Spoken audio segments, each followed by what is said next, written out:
তোমাদের বারবার মনে হচ্ছে যে ডাব্লিউবিসিএস পরীক্ষা আর মিসলেনিয়াস পরীক্ষা হয়তো সেম, এবং কেউ কেউ বলছে যে ডাব্লিউবিসিএস এর প্রস্তুতি নিলে মিসলেনিয়াসও কিন্তু হয়ে যাবে।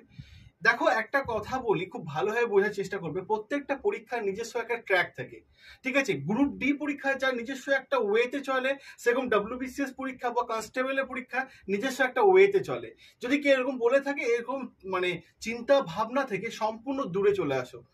আরেকটা বিষয় তোমাদের সামনে আমি দৃষ্টিপাত করাই, সেটা হচ্ছে ডাব্লিউবিসিএস। ডাব্লিউবিসিএস কিন্তু আর্টস গ্রুপকে বেশি ফোকাস করে। তার মানে কি এটা নয় যে সায়েন্স গ্রুপকে ফোকাস করে না, এটা সম্পূর্ণ ভুল। সব গ্রুপকেই ফোকাস করে, কিন্তু হয় না আর্টস গ্রুপকে বেশি ফোকাস করে। তেমনই ভাবে মিসলেনিয়াস পরীক্ষা কিন্তু সায়েন্স গ্রুপকে একটু বেশি ফোকাস করে। আর মিসলেনিয়াসের একটা বড় জায়গা, সেটা হচ্ছে static GK, dance, music, theatre, এই জায়গাগুলোকে একটু বেশি করে দেখে যেতে হয়। তাহলে দেখতে থাকো আড্ডা 24/7 ডাব্লিউবিসিএস টপার।